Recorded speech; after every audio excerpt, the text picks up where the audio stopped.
मी विरोधक म्हणून कोणालाच पाहत नाही, कारण ही लोकशाहीत उमेदवार प्रतिनिधी उमेदवार होणं हे प्रत्येकाचं काम असते.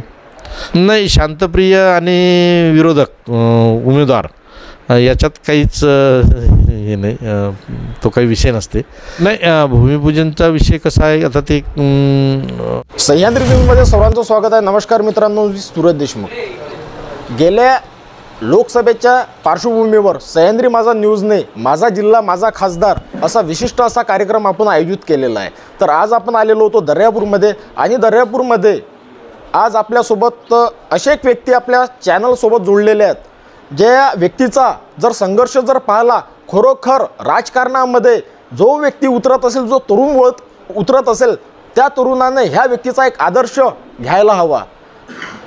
आमदारकीकरिता सलग 3दा ह्या व्यक्तीनं संघर्ष केला, शेवटी आमदार झालेच. आणि हाच व्यक्ती आता महाविकास आघाडीतर्फे लोकसभेच्या रिंगणात सुद्धा उतरलेले आहेत. आपल्यासोबत आहेत आमदार बळवंतरावजी वानखडे. दादा, सर्वप्रथम सह्याद्री न्यूजमध्ये तुमचं स्वागत आहे.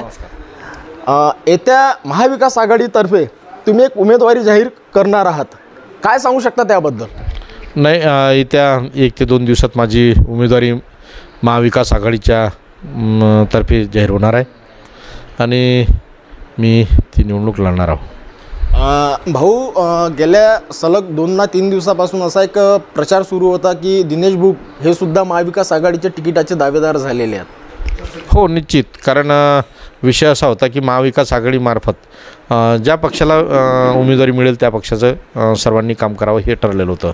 मग जर दिनेश भाऊंना जर तिकीट मिळाली असती तर आम्हीसुद्धा काम केलं असतं, आणि जर आम्हाला मिळाली तर आम्हीसुद्धा काम म्हणजे ते सुद्धा आमचं काम करतील.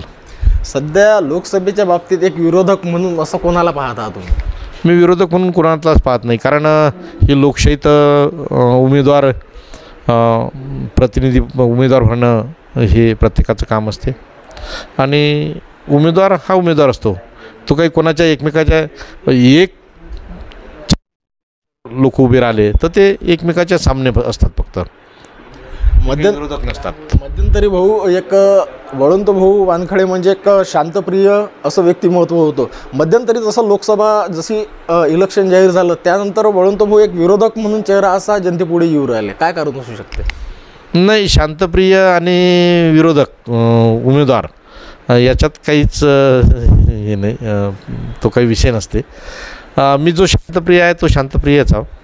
राहिला विषय उमेदवारीचा, तर उमेदवारी मी महाविकास आघाडीने उमेदवारी दिल्यानंतर भरणार आहोत. मतदारांना काय आवाहन करू शकता? मतदारांना मी आव्हान हेच करेल की माझं राजकीय सामाजिक जीवन आपल्या सर्वांसमोर आहे, आणि किती पारदर्शक, किती कसं हे सर्वांनाच माहीत आहे. त्यामुळे आतापर्यंत मला सर्वांचा, तुमचा सगळ्यांचा आशीर्वाद होता, मतदारांचा.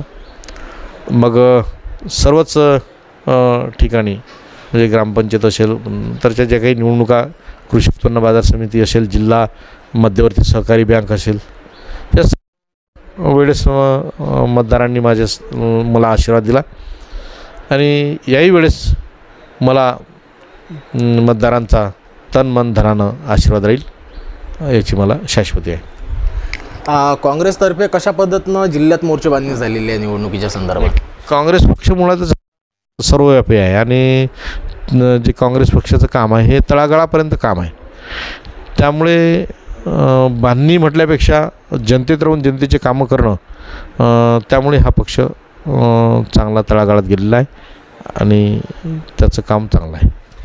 भाऊ, महाविकास आघाडीचे जे घटक पक्ष आहे शिवसेना आणि किंवा राष्ट्रवादी, आम्ही काही असं जनतेपर्यंत, त्यांच्या पदाधिकारीपर्यंत पोचलो होतो. त्याची अशी एक खतखत आहे की जेव्हा जेव्हा भूमिपूजनचे असे कार्यक्रम असतात, आम्ही घटक पक्ष त्यावेळेस आठवत नाही, पण निवडणुकीच्या वेळेस आम्हाला आठवल्या जाते. नाही, भूमिपूजनचा विषय कसा आहे आता ते जे काही, मी तर एकतर भूमिपूजनच्या फारसा म्हणजे काही त्याचा काही शौक नाही मला. कामं तसेच चालू आहेत, कामं तसेच गेलेले आहेत. काही ठिकाणचे भूमिपूजन झाले, काही ठिकाणी कोणाला बोलावलं गेलं असेल, काही ठिकाणी कोणाला बोलावलं गेलं नसेल. ती कदाचित चूक असू शकते, ती येणाऱ्या काळात दुरुस्त होईल.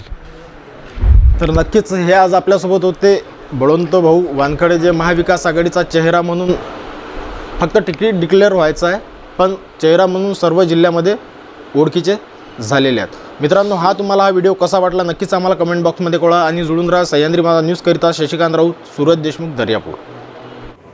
तुम्ही जर आपल्या सह्याद्री माझा न्यूज चॅनलला सबस्क्राइब केलं नसेल तर आता सबस्क्राइब करा आणि हो बेल आयकॉन दाबायला विसरू नका।